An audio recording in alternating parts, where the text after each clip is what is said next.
আজ আপনাদের শোনাচ্ছি ইমদাদুল হক মিলনের লেখা গল্প। গল্পটির নাম ভূতের গল্প। গল্প পাঠ ভালো লাগলে একটা লাইক দিয়ে শেয়ার করবেন, কমেন্ট করবেন।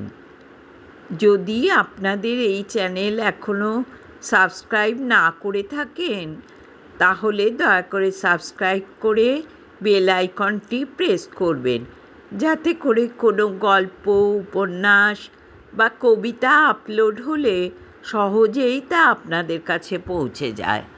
নমস্কার। একদিন অবাক হয়ে দেখি সোনা আমাদের বাগানে বসে আছে বিকেলবেলা। আমাদের শহরে মাঘ গিয়ে ফাল্গুন পড়েছে। বিকেলবেলা সূর্যের শেষ আলোয় বড় সুন্দর দেখায় শহরটি। অদূরে নদী, নদীর তীরে ধুধু বালিয়াড়ি। বহু দূরে নদীর চরে ফাগুন মাসের বিকেলবেলাতেও পাতলা একটা কুয়াশা রেখা পড়ে। একটা দুটো গাংচিল অনবরত নদীর ওপর চক্কর খায়, জলে ঝাঁপিয়ে পড়ে, ছোট মাছ তুলে নেয় ঠোঁটে। আর আছে নৌকো, কত রকমের যে নৌকো! মহাজনী নৌকো, পানসি নৌকো, জেলে নৌকো। পূবে যায় নৌকা, পশ্চিমে যায়। সোনাকে প্রথম আমি দেখি হাঁটুতে মাথা গুজে বসে আছে হাসনোয়ানা ঝোপটার কাছে। আমি তখন খেলতে যাচ্ছিলাম মাঠে। সোনাকে দেখে খেলার কথা ভুলে যাই, দৌড়ে বাগানে গিয়ে ঢুকি। তার আগে চেঁচিয়ে বাড়ি মাত করে ফেলি, সোনা এসছে, সোনা এসেছে। সোনা আমাদের কাজের ছেলে, আমার বয়সী, 10-12 বছর হবে। ছোটবেলা থেকে আমাদের বাড়িতে আছে। বাবা ওকে কুড়িয়ে পেয়েছিলেন। আমার বাবা থানার বড় দারোগা, আগে ছিলেন বরিশালের পিরোজপুর থানায়। সেখানেই একদিন এক ঝোপের ধারে 5 বছরের সোনাকে কুড়িয়ে পান। গায়ে প্রচণ্ড জ্বর ছিল সোনার, অজ্ঞান হয়ে পড়েছিল ঝোপের ধারে। বাবা গিয়েছিলেন ডাকাত ধরতে। ফেরার পথে সোনাকে ওই অবস্থায় দেখে কনস্টেবলদের কাঁধে চড়িয়ে বাড়ি নিয়ে আসেন। ডাক্তার, কবিরাজ দেখিয়ে 15 দিনে পুরোপুরি সারিয়ে তোলেন। ভালো হয়ে যায় সোনা। কিন্তু তার মা বাবার কথা, বাড়িঘরের কথা কিছুই বলতে পারেনি, শুধু নিজের নামটা বলতে পেরেছিল। বাবা পরে কাগজে বিজ্ঞাপন দিয়েছেন, মাইকে করে হাটে বাজারে জানিয়ে দিয়েছেন 5 বছরের একটা ছেলে পাওয়া গেছে, নাম সোনা। হালকা পাতলা, গরম, গায়ের রং কালো। যার ছেলে সে এসে যেন নিয়ে যায়। সত্যি সোনার গায়ের রং পাকা জামের মতো কালো, কিন্তু চেহারা ভারী সুন্দর। আমাদের এই শহরের সবাই সোনাকে কালো মানিক বলে ডাকে। তো সোনাকে কেউ নিতে এলো না। কয়েক বছর কেটে গেল, সোনা রয়ে গেল আমাদের বাড়িতেই। টুকটাক কাজ করে, খায় দায়, ঘুরে বেড়ায়। একই বয়সী বলে সোনার সঙ্গে আমার ভারী একটা ভাব হয়ে যায়। আমি যেখানে যাই সোনাকে নিয়ে যাই, যা খাই সোনাকে খাওয়াই। সোনা আমাকে ডাকে ছোট ভাই। আমার চেঁচামেচিতে ততক্ষণে বাগানে ছুটে এসছে সবাই, মা, বাবা, ভাইয়া আর আমাদের বাড়ির অন্যান্য লোক। বাবা জিজ্ঞেস করলেন, কিরে সোনা, কোথায় ছিলি এতদিন? সোনা কথা বলে না, হাঁটুতে মাথা গুজে আগের মতোই বসে থাকে। মা জিজ্ঞাসা করলেন, কোথায় ছিলি বল, বাড়ি আসিসনি কেন? সোনা কথা বলে না। ভাইয়া বললেন, সোনা, কথা বলছিস না কেন রে? সোনা বসেই থাকে, কথা বলে না, মাথা তোলে না, কারোর দিকে তাকায়ও না। 6 মাস আগে একদিন দুপুরবেলা সোনা হঠাৎ কোথায় হারিয়ে যায়। বাবা অনেক খোঁজাখুঁজি করেছেন, আমি করেছি, ঢাকায় গিয়ে ভাইয়াও অনেক খুঁজেছেন সোনাকে, পাননি। মা কত দিন সোনার কথা বলে কেঁদেছেন। মাই তো সোনাকে লালন পালন করেছেন, বড় করেছেন। যদিও সোনা আমাদের বাড়িতে কাজ করে, কাজের ছেলে, তবু সোনাকে আমরা সবাই খুব ভালোবাসি। কিন্তু এতদিন পর ফিরে এসে সোনা কারোর সঙ্গে কথা বলছে না কেন? কি ব্যাপার? আমি অবাক হয়ে সোনাকে ডাকি, সোনা। আমার ডাক শুনে কার্টুনের মতো তিরিং করে লাফিয়ে উঠল সোনা। বলে, ছোট ভাই। সবাই হাঁ। এতক্ষণ ধরে এতজনে যে সোনাকে ডাকলো, সোনা কি শুনতে পায়নি? যা হোক, সোনাকে দাঁড়াতে দেখেই আমরা সবাই খুশি। মা খুশি, বাবা খুশি, ভাইয়া খুশি, আর আমার তো কথাই নেই। সোনা চলে যাবার পর আমি একলা হয়ে গিয়েছিলাম। গুলতি নিয়ে শিকারে যেতে হতো একা, খেলতে যেতে হতো একা, নদী তীরে বেড়াতে যেতে হতো একা। এখন সোনাকে পেয়ে আমার কী যে ভালো লাগছে। যাক, এখন থেকে একা একা আমাকে আর কিচ্ছু করতে হবে না। আমি তাকিয়ে তাকিয়ে সোনাকে দেখতে থাকি।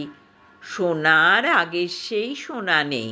সুন্দর চেহারা ভীষণ খারাপ হয়ে গেছে। গায়ের রং গেছে কয়লার মতো কালো হয়ে। চোখ দুটো হুলো বেড়ালের চোখের মতো ধকধক করে জ্বলছে। দাঁতগুলো বাঘের দাঁতের মতো চকচকে। সোনার দিকে বেশিক্ষণ তাকিয়ে থাকতে পারি না। বুকের ভেতর কীরকম শিরশির করে ওঠে। মা বললেন, তুই এতদিন ছিলি কোথায় সোনা? সোনা চকচকে দাঁত বের করে হাসে, মরে গিয়েছিলাম। মা শুনে হেসে বললে, যা বাঁদর কোথাকার। বাবা জিজ্ঞাসা করলেন, তোর শরীর এত খারাপ হয়েছে কেন? সোনা বলল, সত্যি আমি মরে গিয়েছিলাম। মানুষ মরে গেলে তার শরীর তো খারাপ হবেই।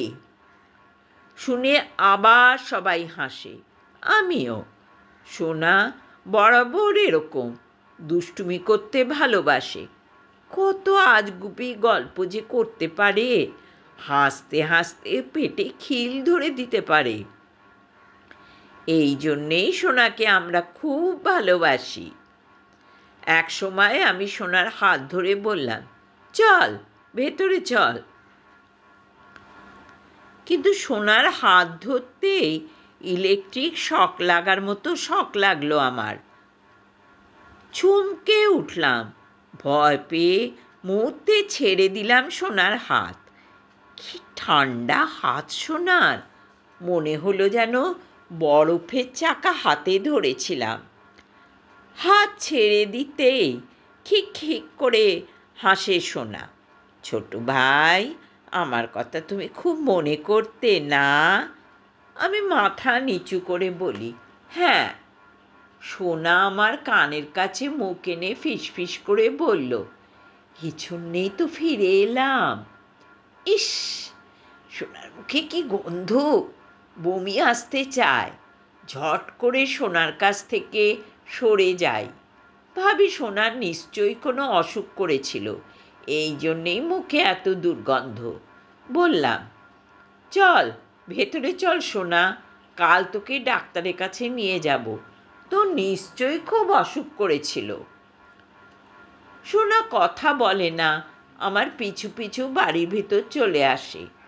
রাতের বেলা একত্রে খেতে বসে সোনার খাওয়া দেখে আমরা সবাই আমরা চারজনে মিলে যা খেলাম, সোনা একা তা খেলো। খাবারের তালিকায় মাংস ছিল, সোনা হাড়গোড় শুদ্ধ সব খেলো। দেখে মা বললেন, রাক্ষসের মতো খাচ্ছিস কেন? সোনা ঢকঢক করে এক জগ জল খেয়ে বলল, 6 মাস ভাত খাইনি তো, খুব খিদে ছিল পেটে। শুনে আমরা হাসি। পরদিন সকালবেলা উঠে সবাই অবাক। সারা বাড়ির কাজ সকাল 6টার আগেই সব শেষ হয়ে গেছে। ঘর দোর ঝাড়া মোছা হয়েছে, আলনায় নিপাট সাজানো হয়েছে জামা কাপড়, কোথাও ধুলোবালির চিহ্ন নেই। বাগানের গাছপালায় জল দেয়া হয়েছে, ফাল্গুন মাসের রোদ পেয়ে এখন সব ঝকঝক তকতক হয়ে উঠেছে। দেখে আমাদের সবারই মন ভালো হয়ে যায়। মা খুশি হয়ে বললেন, সোনার কাজ। সোনা ভীষণ কাজের ছেলে, পরিষ্কার পরিচ্ছন্নতায় মানুষের মন ভালো করে দেয়। আমারও তাই হলো। সকালবেলায় ভারী খুশি হয়ে গেল মন। পরীক্ষা হয়ে গেছে, নতুন ক্লাসে উঠেছি, বইপত্র কেনা হয়েছে। তবে এখনো স্কুল খোলেনি, লেখাপড়া শুরু হয়নি। তবু খুব সুন্দর একটা সকালবেলা পেয়ে বারান্দায় মাদুর পেতে বইপত্র নিয়ে বসলাম। বাবারও বোধহয় আমার মতো মন ভালো। বারান্দার বেতের চেয়ারে বসে চাদর গায়ে আরাম করে চা খাচ্ছেন। খানিক পর জলখাবার খাওয়ার ডাক পড়ল। একে একে সবাই বসেছি, কিন্তু সোনার পাত্তা নেই। সবাই ভাবল সকালবেলা সব কাজ ছেড়ে সোনা কোথাও বেরিয়েছে নিশ্চয়ই। সোনার জন্য বেশ অনেকটা খাবার রেখে বাকিটা মা আমাদের খেতে দিলেন। হেসে বললেন, কাল রাতে ওর খাওয়া দেখেছিস? এবার এসে ও যেন একটু বেশি খাচ্ছে, তাই ওর জন্যে বেশি খাবার রাখলাম। মার কথায় আমরা কেউ কিছু মনে করিনি। সোনা সত্যি খুব ভালো ছেলে, কাজের ছেলে। এবার ফিরে একটু বেশি খাচ্ছে, তা খাক, নিশ্চয়ই অনেক দিন পেট পুড়ে খায়নি।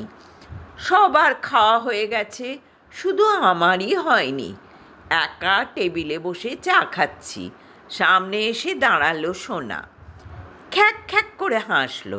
সেই হাসি শুনে চমকে উঠি। নিজেকে সামলে নিয়ে বলি, কোথায় ছিলি সোনা? মা তোর খাবার বেড়ে কত ডাকলেন। সোনা বলল, আমি সকাল সকাল বাড়ির কাজ সেরে বাইরে গিয়েছিলাম। সোনা একটু নাকিয়ে নাকিয়ে কথা বলছে দেখে আমি বললাম, তোর কি সর্দি হয়েছে সোনা? হ্যাঁ, ভারী সর্দি।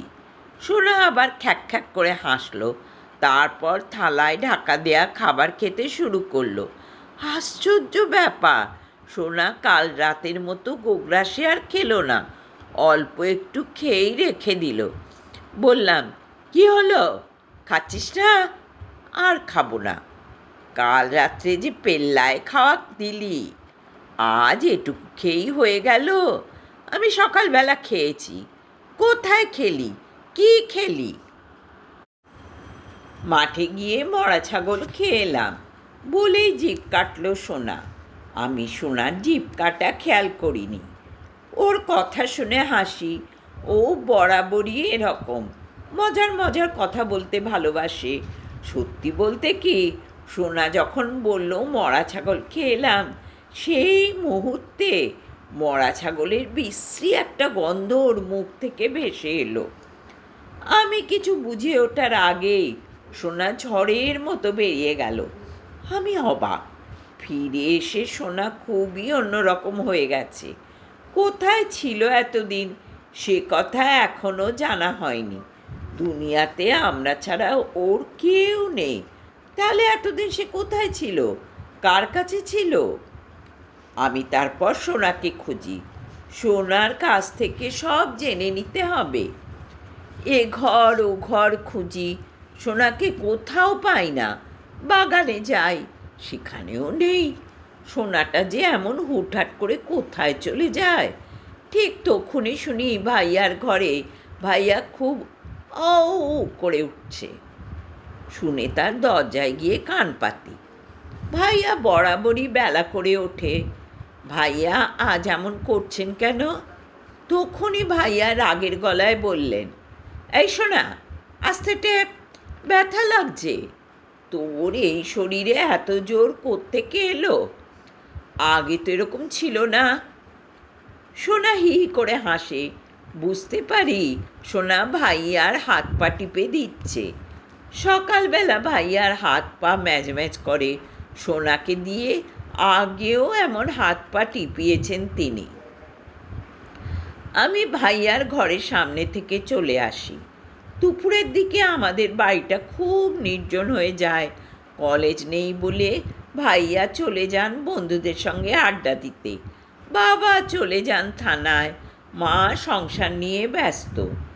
এখন ফাগুন মাস বলে দুপুরটা ভারী মিষ্টি মিষ্টি রোদ ছড়িয়ে থাকে বাড়িতে, বাগানের গাছপালায় রৌদ্রছায়ার খেলা, নদী থেকে উদাস একখানা হাওয়া বালিয়াড়ি ছুঁয়ে উড়ে আসে আমাদের বাড়ির দিকে। বাগানের গাছপালা ছুঁয়ে ফুলের গন্ধ নিয়ে খেলা করে।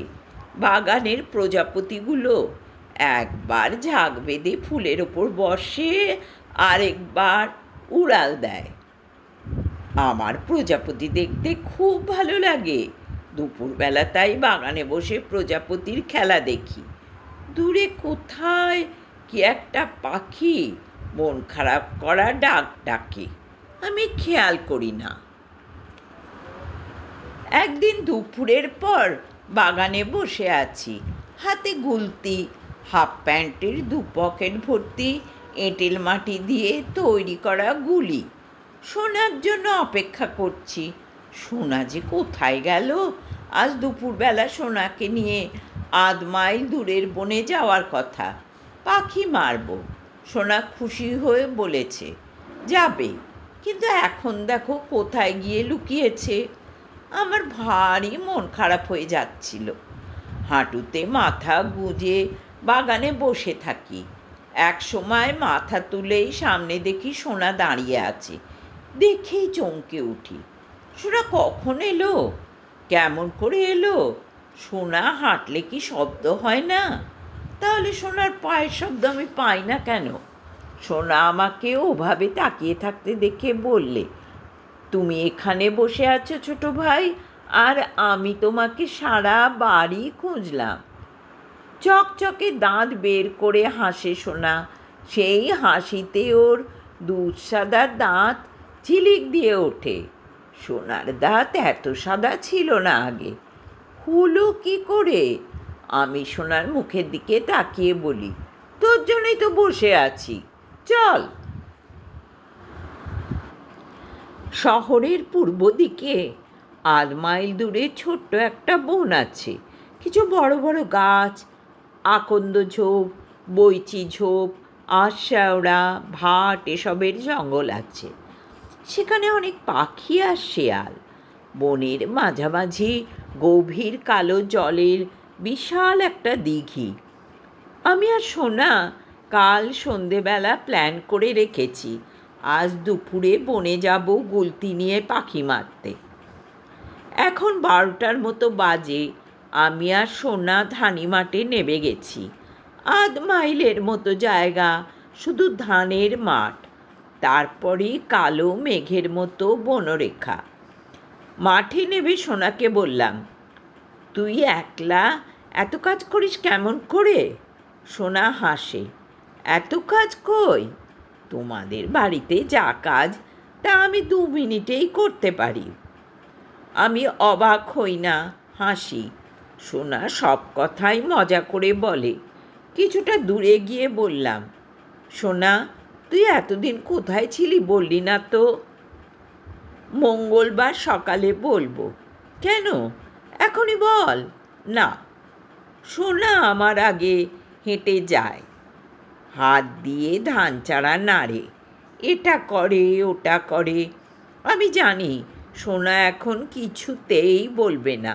সোনার স্বভাবই এরকম, যা বলবে তাই করবে। সুতরাং আমি আর জোরাজুরি করি না। বনের কাছাকাছি এসে দেখি ছোট্ট জলায় একটা নৌকো ডোবানো। ৩-৪টে আমাদের বয়সী ছেলে ওটা টানাটানি করছে। নৌকায় অনেক মাছ পড়েছে, নৌকা তুলে সেই মাছ ধরবে। আমরা গিয়ে সামনে দাঁড়াই। ছেলেগুলো অনেকক্ষণ টানাটানি করেও তুলতে পারে না নৌকাটা, ঘেমে যায় দেখে সোনা বলল, তোমরা সরো, আমি নৌকো তুলে দিচ্ছি। ছেলেদের একজন বলল, আমরা ৪ জন মিলে পারছি না, আর তুমি একা পারবে? যদি পারি। অন্য একজন বলল, পারলে নৌকায় যত মাছ পড়েছে সব তোমাকে দিয়ে দেব। ঠিক আছে, তোমরা তাহলে সরো। ছেলেগুলো সরে যায়। সোনা গিয়ে নৌকোটা ধরে। আমি অবাক হয়ে সোনার কাণ্ড কারখানা দেখছিলাম। এত বড় নৌকোটা সোনা একা টেনে তুলবে কেমন করে? অবাক ব্যাপার। সোনা নৌকোটা ধরে এমন একটা টান দিল, সঙ্গে সঙ্গে নৌকোটা কলার খোলের মতো ডাঙায় উঠে এলো। দেখে আমি ভয় পেয়ে যাই। ছেলেগুলোর চোখ বড় বড় হয়ে গেছে। একজন বলল, ওরে বাপরে, তুমি দেখি মহাজোয়ান। সোনা হাসে। নৌকায় খোলসে পুঁটি আছে, ও মাছ আমি নেব না, তোমরাই নাও। আমার দিকে তাকিয়ে বলল, চলো ছোট ভাই। সোনার পিছু পিছু হাঁটতে থাকি আমি। মুখে কথা নেই। মা গো, সোনার গায়ে কি জোর! বনের কাছাকাছি এসে সোনা বলল, বাড়িতে এ কথা কাউকে বলো না ছোট ভাই। বললে মঙ্গলবার আমি তোমার সঙ্গে সেই গল্পটা আর বলবো না। ঠিক আছে। ভেতরে ভেতরে আমি খুব ভয় পাচ্ছিলাম, কেন জানি না। বনের কাছাকাছি এসে দেখি অনেকগুলো গরু ছাগল চড়ছে। আমরা কাছাকাছি যেতেই সোনার দিকে ড্যাব ড্যাব করে তাকাতে লাগলো গরুগুলো। তারপর লেজ খাড়া করে বিকট হাম্বা তুলে যেটা যেদিকে পারল দৌড় দিল। দেখে সোনা হিহি করে হাসে। অবাক হয়ে বললাম, গরুগুলো এমন করে পালালো কেন? সোনা হেসে বলল, ওরা আমাকে খুব ভয় পায়। শুনে চমকে উঠি। এই প্রথম একটা কথা মনে হয়। বোবা জানোয়ারেরা নাকি তেনাদের চিনতে পারে। সোনা কি তাহলে? তক্ষুনি সামনের গাছটায় দেখি একজোড়া রাজঘুঘু ঘুঘুর ঘুঘ শব্দে গলা ফুলিয়ে ডাকছে। আমি গুলতিতে গুলি লাগিয়ে কানের কাছ বরাবর টেনে সাঁ করে ছুঁড়ি। একটারও গায়ে লাগে না। ঘুঘু দুটো উড়াল দেয়। দেখে সোনা হাহা করে হেসে ওঠে। তুমি পারবে না ছোট ভাই, আমার কাছে দাও। আমি গুলতি আর গুলি সোনার হাতে দিই। দেখি অন্ধকারে বেড়ালের মতন সোনার চোখ দুটো ধকধক করে জ্বলছে। দেখে আমার বুকের ভেতরটা কাঁপে। একটা বাবলা গাছের কাছাকাছি এসেছি। দেখি সেখানে চুপটি করে বসে আছে একটা অচেনা পাখি। ভারী সুন্দর দেখতে, কালোর উপর লাল ডোরা কাটা। দেখেই সাঁ করে গুলতি চালালো সোনা। কি টিপ! ঝপ করে নিচে পড়ল পাখিটা। আমি খুশিতে হাততালি দিয়ে উঠলাম। দৌড়ে গিয়ে পাখিটা তুললাম। সোনাকে বললাম, দেখেছিস পাখিটা কি সুন্দর? সোনা বলল, হ্যাঁ, হাতে রাখো, এই পাখির মাংস খুব স্বাদের। সোনার গলা বেশ ভারী শোনায়। তখনই কোথায় ঘুঘুর ডাক শোনা যায়। ডাকটা খেয়াল করে সোনা দৌড়ে যায়। আমি ছুটি সোনার পিছু পিছু। একটা হরিতকি গাছের তলায় এসে দাঁড়ালো সোনা। ওপরে তাকালো। ওপরের ডালপাড়ার আড়ালে ঘুঘুর ডাক শুনতে পেলাম, কিন্তু ঘুঘুটা দেখতে পেলাম না। সোনা একটা অবাক কাজ করলো। শব্দ খেয়াল করেই গুলতি চালালো। কি আশ্চর্য! সঙ্গে সঙ্গে ঝপ করে একটা ঘুঘু ডানা ঝাপটাতে ঝাপটাতে পড়ল নিচে, আর একটা উড়াল দিল আকাশে। আমি উড়ালমুখী পাখিটা খেয়াল করি না। গুলি লাগা ঘুঘুটাকে দৌড়ে গিয়ে ধরি। সোনা ততক্ষণে আর একটা অবাক কাজ করে ফেলেছে। উড়ো পাখিটার দিকে গুলতি ছুঁড়ে সেটাকেও ফেলে দিয়েছে। দেখে আমি খুশিতে আর বাঁচি না। দিঘির কাছে এসে দেখি কচুরি বনে একটা সাদা বক ধ্যানির মতো বসে আছে। দেখেই গুলতি চালালো সোনা। মুহূর্তে বকটা ঢলে পড়ল জলের ওপর। এত দূর থেকে বকটা এখন আনবো কেমন করে? আমি তো সাঁতার জানি না। সোনার দিকে তাকাতেই সোনা করল কি, দিঘির পাড়ে দাঁড়িয়ে একটা হাত বাড়িয়ে দিল জলের দিকে। সঙ্গে সঙ্গে হাতটা 100 হাতের মতো লম্বা হয়ে তুলে আনলো বকটা। মুহূর্তের মধ্যেই ঘটল ব্যাপারটা। আমি কিছু বুঝে ওঠার আগেই দেখি বকটা সোনা আমার হাতে দিয়ে দিয়েছে। সোনাকে কিছু বলবার আগেই সোনা বলল, ছোট ভাই, তোমাকে একটা গল্প বলবো, কিন্তু তুমি আর কাউকে সেই গল্পটা বলতে পারবে না। সোনা হাসে। ওর চকচকে দাঁতের দিকে তাকিয়ে এইমাত্র যে অদ্ভুত ব্যাপারগুলো ঘটে গেছে মুহূর্তে ভুলে যাই আমি। ফেরার পথে আমার ভারী খুশি খুশি লাগে। আমার হাতে 4টে পাখি। এতগুলো পাখি একসঙ্গে কখনো শিকার করিনি। সোনাকে বললাম, সোনা, গত 6 মাস রোজ আমি তোর কথা ভেবেছি, রোজ রাতে তোকে স্বপ্ন দেখেছি।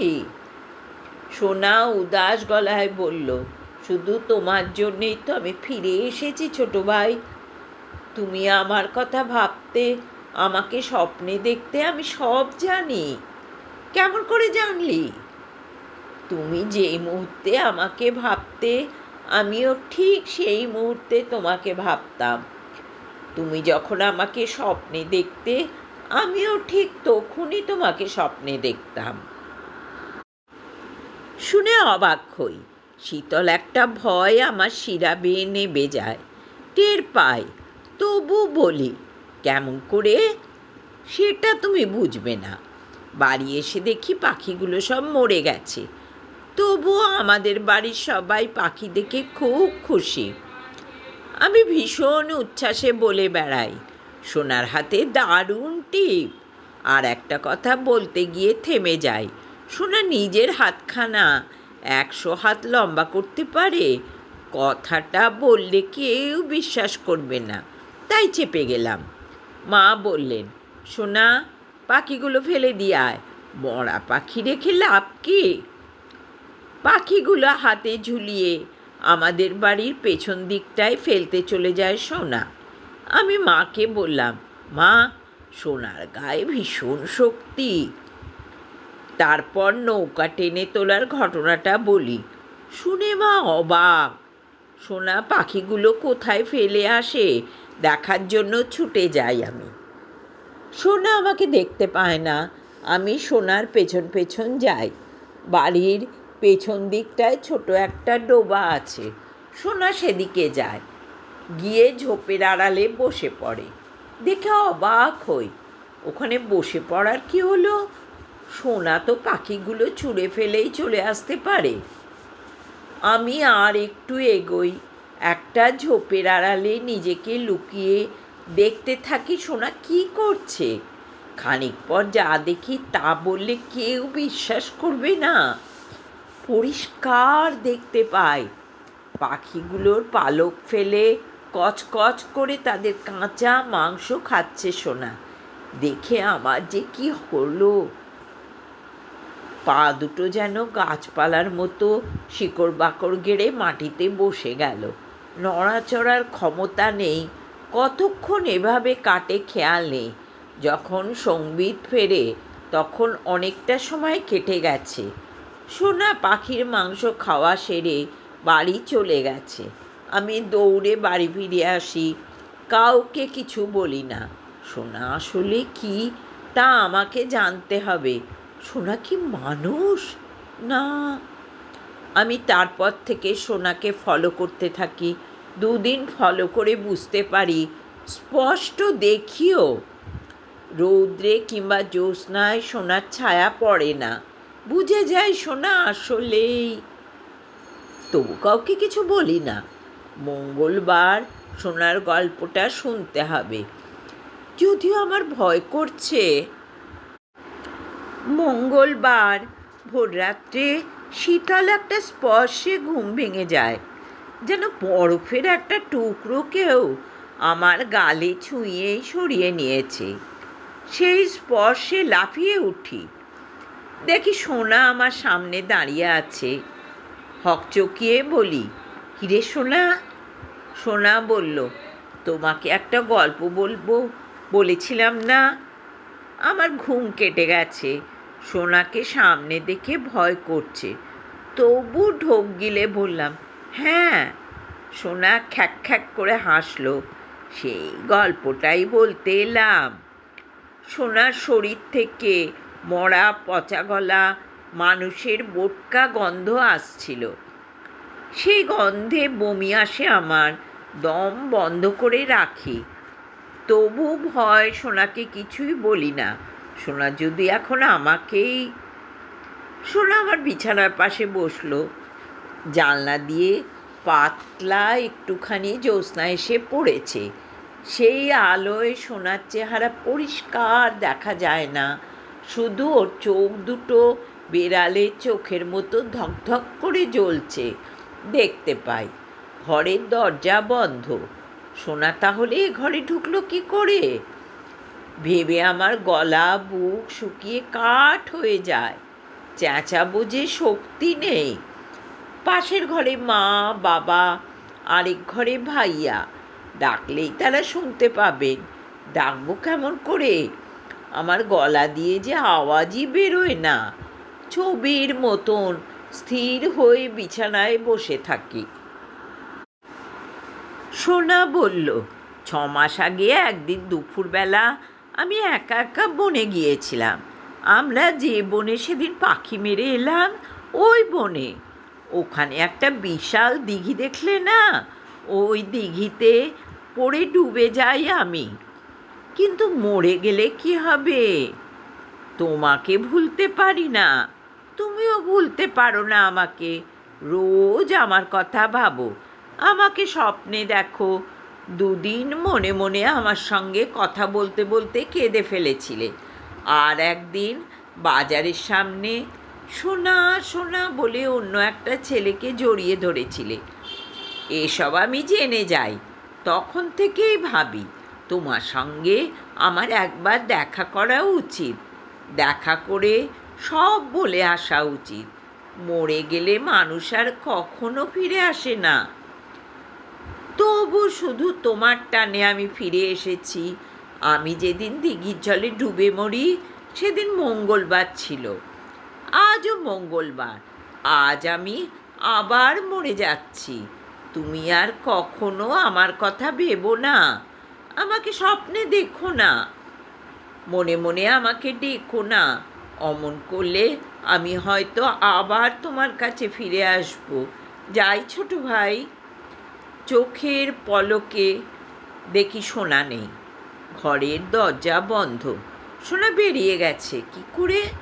সোনা তাহলে সত্যি সত্যি... ভয়ে অজ্ঞান হয়ে যাই আমি। তারপর বহু কাল কেটে গেছে। আমি আর কখনো সোনার কথা ভাবিনি, স্বপ্নেও দেখিনি। সোনার কথা ভাবলে, সোনাকে স্বপ্নে দেখলে, সোনা যদি আবার ফিরে আসে...